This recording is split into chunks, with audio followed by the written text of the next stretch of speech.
चुनाव प्रचार खत्म होते ही शरद पवार ने राहुल गांधी और उद्धव ठाकरे पर गंभीर आरोप लगाए।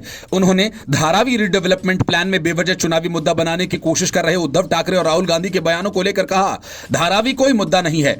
उन्होंने कहा कि जब धारावी के रीडेवलपमेंट प्रोजेक्ट की मीटिंग हुई थी उस समय अडानी ग्रुप ने इसमें दिलचस्पी नहीं ली, नेगोशिएशन की और डिस्कशन अडानी ग्रुप के साथ नहीं हुआ था। इसमें सिर्फ अडानी पर हमला करने के लिए इसे मुद्दा बनाने की कोशिश की गई, जबकि हकीकत यह है कि धारावी प्रोजेक्ट एमवीए के शासन के दौरान अडानी ग्रुप को मिला था। शरद पवार के इस बयान के बाद बीजेपी के आईटी सेल के हेड अमित मालवीय ने कांग्रेस और उद्धव ठाकरे पर पलटवार किया और एक डिजिटल मीडिया प्लेटफॉर्म के साथ इंटरव्यू में शरद पवार ने कहा, धारावी का मुद्दा है ही नहीं, अडानी ग्रुप को निशाना बनाया जा रहा है। जब धारावी के रीडेवलपमेंट प्रोजेक्ट के लिए मीटिंग हुई थी तब गौतम अडानी की इसमें दिलचस्पी नहीं थी। यहां तक कि धारावी का प्रोजेक्ट तो किसी दूसरी कंपनी को दे दिया गया था। वो लोग इस प्रोजेक्ट के लिए आए थे। धारावी प्रोजेक्ट को लेकर बेशक कुछ नेगोशिएशन और डिस्कशन हुई थी, लेकिन यह अडानी ग्रुप के साथ नहीं हुई थी। अमित मालवीय ने सोशल मीडिया प्लेटफॉर्म एक्स पर शरद पवार के बयान का वीडियो शेयर करते हुए राहुल गांधी और उद्धव ठाकरे पर निशाना साधा। अमित मालवीय ने कहा कि अब तो शरद पवार ने भी अडानी को लेकर दिए गए राहुल गांधी के उद्धव ठाकरे के बयानों को खारिज कर दिया। शरद पवार ने यह भी कहा कि अडानी ग्रुप की तो धारावी रीडेवलपमेंट प्रोजेक्ट में दिलचस्पी ही नहीं थी। मालवीय कहते हैं कि महाराष्ट्र विधानसभा चुनाव से ठीक पहले एमवीए कैंप के एक सीनियर राजनेता का ऐसा बयान गठबंधन के लिए शर्मनाक है। उन्होंने कहा कि मुंबई और महाराष्ट्र को गुमराह करने के लिए उद्धव ठाकरे और राहुल गांधी लगातार झूठ फैला रहे हैं और ये उद्धव ठाकरे के नेतृत्व वाला एमवीए ही था जिसने धारावी रीडेवलपमेंट प्रोजेक्ट के लिए अडानी ग्रुप के साथ डील की थी।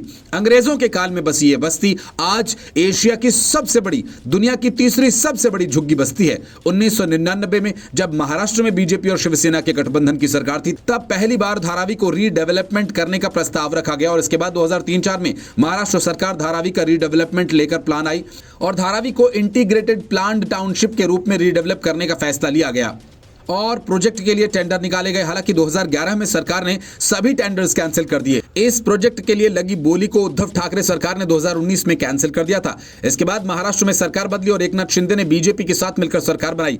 बाद में इसमें अजीत पवार भी शामिल हो गए और इसके बाद धारावी को लेकर एक मास्टर प्लान तैयार किया गया। 2022 में शिंदे सरकार ने अक्टूबर 2022 में नए टेंडर जारी किए। 29 नवंबर 2022 को अडानी प्रॉपर्टीज ने धारावी झुग्गी बस्ती को रीडेवलपमेंट करने के प्रोजेक्ट की बोली जीत ली। अडानी ग्रुप ने 5069 करोड़ की बोली लगाई थी। धारावी प्रोजेक्ट के लिए बोली लगाने वालों में दूसरे नंबर पर डीएलएफ ग्रुप रहा था जिसने 2025 करोड़ रुपए की बोली लगाई। मुंबई में 640 एकड़ में फैले धारावी के रीडेवलपमेंट के लिए अडानी ग्रुप और महाराष्ट्र सरकार जॉइंट वेंचर के तौर पर काम कर रहे हैं।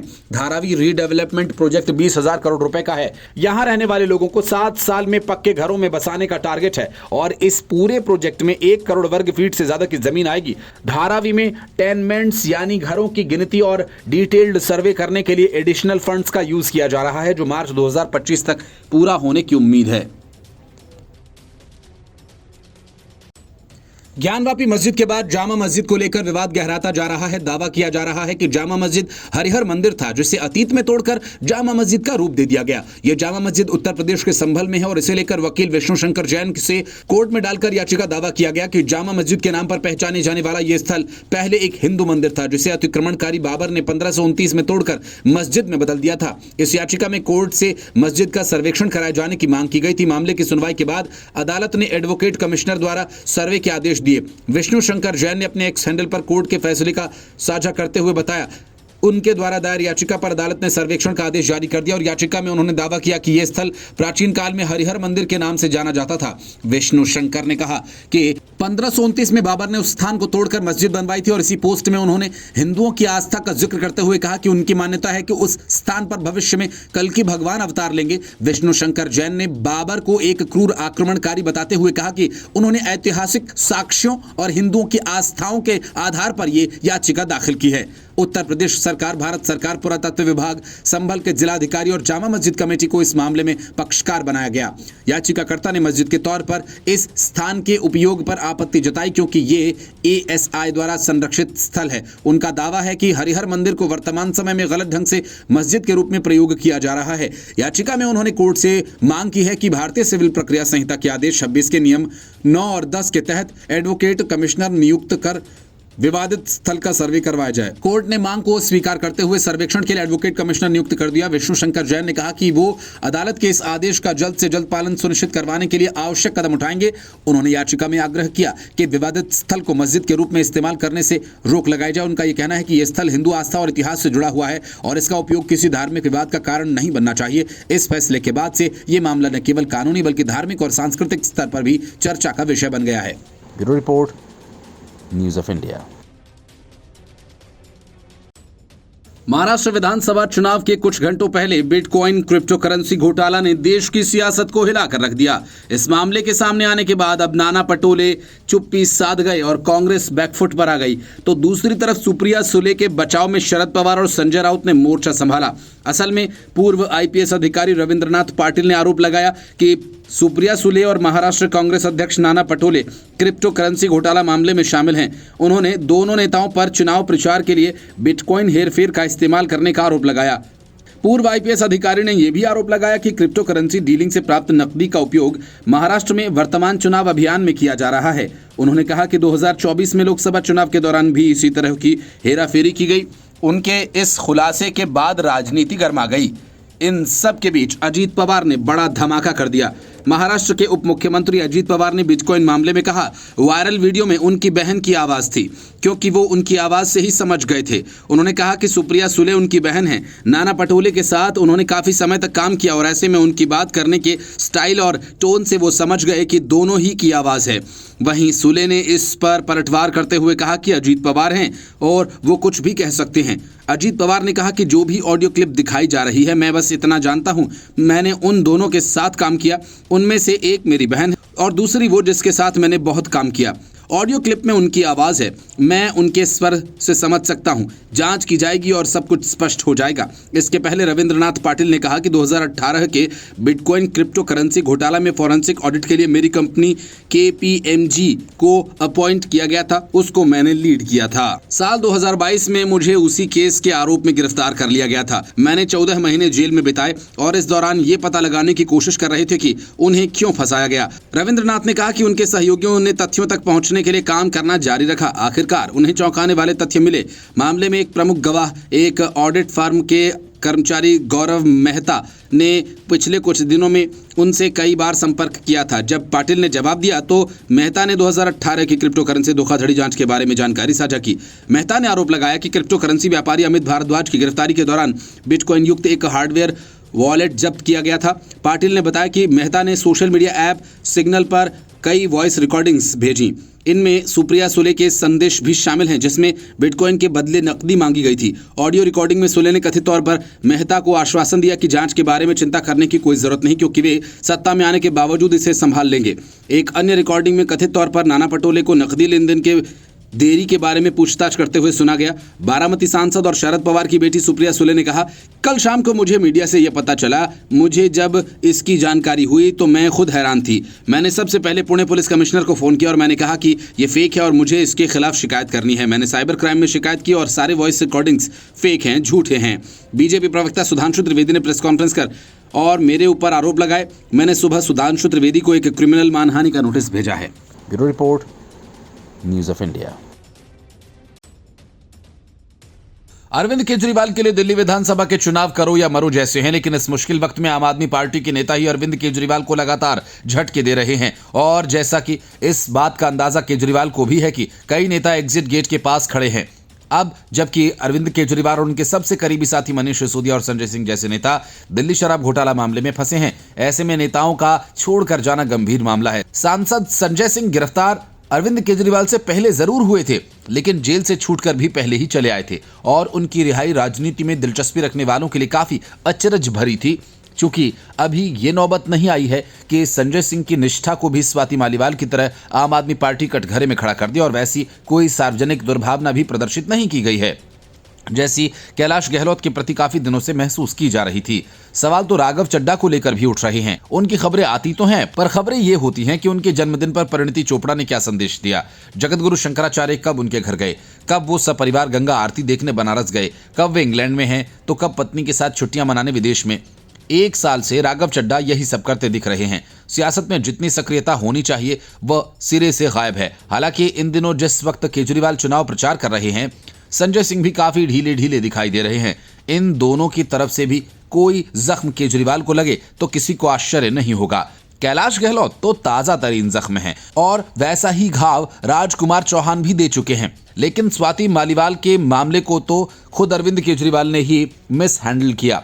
बड़ी अजीब बात, जिस अरविंद केजरीवाल को तमाम साथियों की बिल्कुल परवाह ना हो, वो विभव कुमार के लिए स्वाति मालीवाल केस के पुलिस और कोर्ट कचहरी तक चले जाते हैं। भले ही अरविंद केजरीवाल ने कैलाश गहलोत की जगह एक अन्य जाट नेता राघवेंद्र शौकीन को मंत्री बना दिया, लेकिन डैमेज कंट्रोल के लिए ये नाकाफी लगता है। जरूरी नहीं कि कैलाश गहलोत की बातें अरविंद केजरीवाल के खिलाफ अपेक्षित रूप से कारगर ही हों, लेकिन बीजेपी उनकी मदद से आम आदमी पार्टी को डैमेज करने की कोशिश तो करेगी ही। घर का भरोसेमंद अगर भेदिया बनकर दुश्मन के पाले में पहुंच जाए तो खतरे की कोई सीमा नहीं रह जाती। सुनने में आया है कि कैलाश गहलोत से अरविंद केजरीवाल काफी दिनों से बेहद नाराज चल रहे थे, इसलिए लगता नहीं कि कैलाश गहलोत के मामले में ताली दोनों हाथों से नहीं बजी है। सवाल तो राघव चड्ढा को लेकर भी उठ रहे थे, क्योंकि अरविंद केजरीवाल के जेल जाने के बाद उनकी आक्रामकता अनुभव नहीं हो रहा था और गैर मौजूदगी तो अलग ही रहस्य बने हुए है। कुछ स्वाति मालीवाल की ही तरह तब स्वाति मालीवाल और राघव चड्ढा दोनों ही देश से बाहर बताए जा रहे थे। स्वाति मालीवाल केस में जिस तरह आम आदमी पार्टी से बिल्कुल अलग संजय सिंह का बयान आया था, बाद में आसानी से समझा जा सकता था। उसमें अरविंद केजरीवाल की सहमति नहीं रही। फिर भी अगर संजय सिंह और अरविंद केजरीवाल साथ बने हुए हैं तो कुछ खास बात तो होगी ही। भले ही वो विभव कुमार के मामले जितने खास न भी हो, तो राजनीति में कुछ न कुछ मजबूरियां तो लगी ही रहती हैं। और लाख टके की बात यह है कि संजय सिंह पहले जितने खुश तो नहीं रखते जेल से छूटने और उनके कुछ दिन बाद जितना आक्रामक वो नजर आए थे, अब तो कहीं से भी नहीं लगते। राजनीति में रस्मादायगी की भी जगह होती ही है। आतिशी को भी मुख्यमंत्री बनाया जाना कुछ देर के लिए अरविंद केजरीवाल का मास्टर स्ट्रोक भी माना जा सकता था, लेकिन वो खुद और उनकी कोर टीम ने ही तत्काल प्रभाव से उसकी हवा निकाल दी। और ऊपर से आतिशी ने भी अरविंद केजरीवाल की कुर्सी के बगल में अपने लिए एक नई कुर्सी लगा ली। आम आदमी पार्टी के खाते में बची खुची मुसीबत बटोर कर डाल दी। अरविंद केजरीवाल के राजनीतिक विरोधियों के लिए आतिशी को उनके नेता की तरह घेर पाना मुश्किल हो सकता था, लेकिन ये मुश्किलें पहले ही आसान कर दी गईं। अगर आतिशी को अस्थायी सीएम नहीं बनाया गया होता तो बीजेपी और कांग्रेस को अलग से सोचना भी पड़ता। मोर्चे पर किसी महिला नेता को लगाना पड़ता। बांसुरी स्वराज को तो बीजेपी की तरफ से मुख्यमंत्री पद के चेहरों में भी शामिल किया जाने लगा था और स्मृति ईरानी को भी दिल्ली में कुछ जिम्मेदारियां देकर बीजेपी ने संकेत दे दिया था, लेकिन अब वैसा कुछ नहीं देखने को मिल रहा।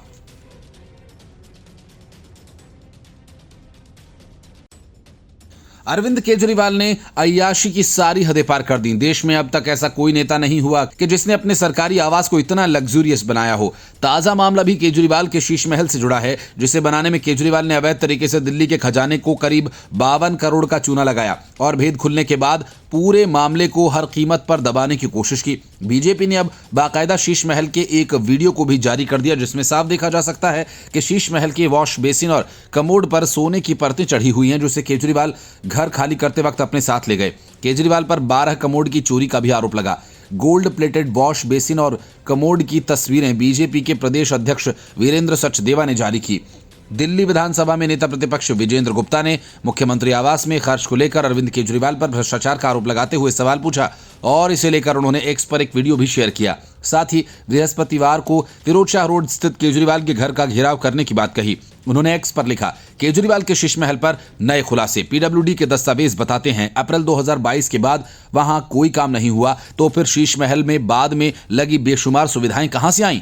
सबसे चौंकाने वाला सोने की परत वाला कमोड और बेसिन।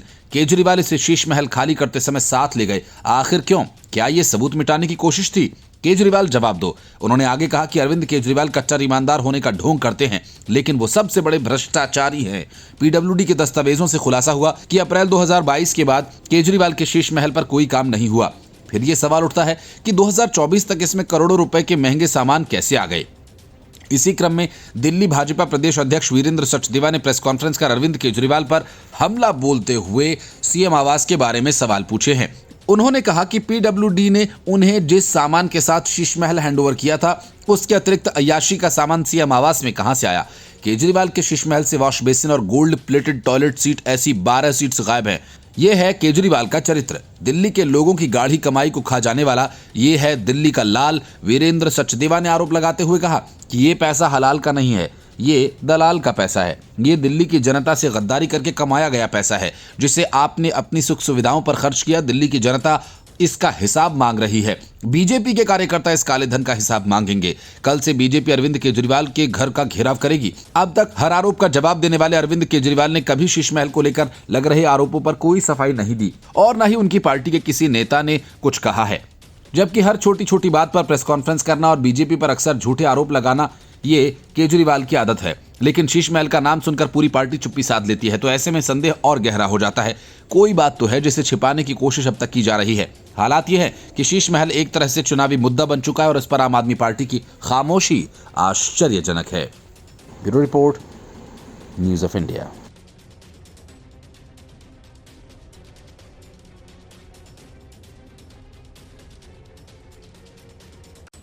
महाराष्ट्र में मतदान से पहले सियासत काफी गर्मा गई है। मतदान शुरू होने के कुछ घंटों पहले देर रात को बीजेपी ने बाकायदा प्रेस कॉन्फ्रेंस कर एनसीपी और कांग्रेस पर गंभीर आरोप लगाए। असल में पुणे के एक पूर्व आईपीएस अधिकारी ने सुप्रिया सुले और महाराष्ट्र कांग्रेस के अध्यक्ष नाना पटोले पर बड़ा आरोप लगाया। पूर्व आईपीएस का आरोप है कि दोनों नेताओं ने 2018 में बिटकॉइन की हेराफेरी की और उस पैसे का इस्तेमाल इस विधानसभा चुनाव में किया जा रहा है। पूर्व आईपीएस के द्वारा सुप्रिया सुले पर आरोप लगाए जाने के बाद बीजेपी ने इसे बड़ा मुद्दा बना दिया। बीजेपी नेता सुधांशु त्रिवेदी ने इस मामले पर प्रेस कॉन्फ्रेंस की और वोटिंग से ठीक पहले एमवीए पर गंभीर आरोप लगाए हैं।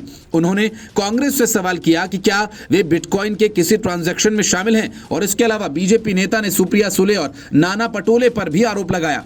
सुधांशु त्रिवेदी ने कहा कि बहुत गंभीर और चिंताजनक तथ्य सामने आए हैं जो एमवीए के भ्रष्टाचार को धीरे धीरे उजागर कर रहे हैं। ये स्वतंत्र और निष्पक्ष चुनावों पर एक गंभीर सवाल है। बीजेपी की तरफ से दावा किया गया कि नाना पटोले, सुप्रिया सुले, पुलिस कमिश्नर अमिताभ गुप्ता को और डीलर अमिताभ के बीच वॉइस नोट्स का आदान प्रदान हुआ है। बीजेपी प्रवक्ता सुधांशु त्रिवेदी ने नाना पटोले और सुप्रिया सुले से कुछ सवाल किए। उन्होंने कहा कि राहुल गांधी जिस मोहब्बत की दुकान को चला रहे हैं उसे चलाने के लिए पैसा कहां से आ रहा है। अगर हम इतनी रात में प्रेस कॉन्फ्रेंस कर रहे हैं तो इसके पीछे बड़ी वजह है। बीजेपी ने इस प्रेस कॉन्फ्रेंस में 2 ऑडियो क्लिप्स चलाए, कुछ चैट्स दिखाए, आरोप लगाया पैसा दिया जा रहा है। बीजेपी प्रवक्ता ने कहा कि इन क्लिप्स और चैट्स में एक पूर्व पुलिस अधिकारी जो जेल में रह चुके हैं उनसे एक आरोपी डीलर संपर्क करता है और वो ये कहता है कि बिटकॉइन का कुछ पैसा ट्रांजैक्शन करना है कैश में। उन्होंने आगे कहा कि इस पर वो अधिकारी कहता है कि मैं पहले से ही लफड़े में फंस चुका हूं और ऐसी कोई भी चीज नहीं करना चाहता। तो दूसरा व्यक्ति कहता है कि नहीं साहब, इसमें बड़े लोग शामिल हैं। वो महाराष्ट्र कांग्रेस अध्यक्ष नाना पटोले का तथाकथित रूप से नाम लेता है और सुप्रिया सुले का भी तथाकथित रूप से नाम लेता है। इस पर भी वो अधिकारी अविश्वास व्यक्त करता है। तो दूसरा व्यक्ति कहता है कि मैं आपको ऑडियो क्लिप भेज रहा हूं और आप इसको सुनिए और फिर खुद ही समझ में आ जाएगा। सुधांशु त्रिवेदी ने दावा करते हुए उस ऑडियो क्लिप में डीलर के दावे के मुताबिक साफ साफ कहा जा रहा है, इलेक्शन के लिए पैसा हमें चाहिए, जांच की चिंता आप मत कीजिए, सरकार आएगी तो हम देख लेंगे। इस क्लिप में यह भी कहा जा रहा है कि हमें कैश चाहिए और हर हाल में चाहिए। इसलिए कहा गया कि गंभीर और चिंताजनक बातें उभर कर सामने आई हैं और इस ऑडियो क्लिप में बिटकॉइन से लेकर जो दावा किया जा रहा है उसमें कांग्रेस नेता नाना पटोले और सुप्रिया सुले शामिल नहीं।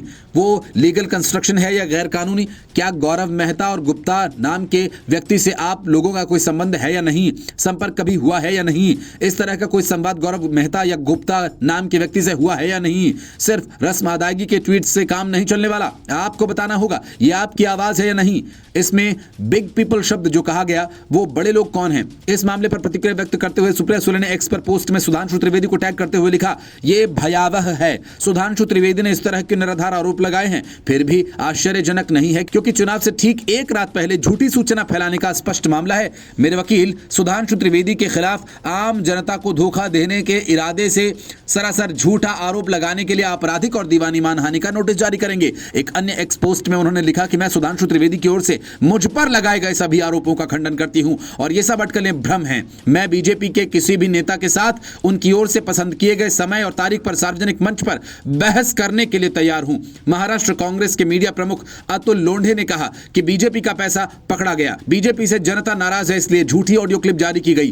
कांग्रेस कानूनी कार्रवाई करेगी। ऑडियो रिकॉर्डिंग फर्जी है, बिटकॉइन का फ्रॉड इन्हीं लोगों ने किया है।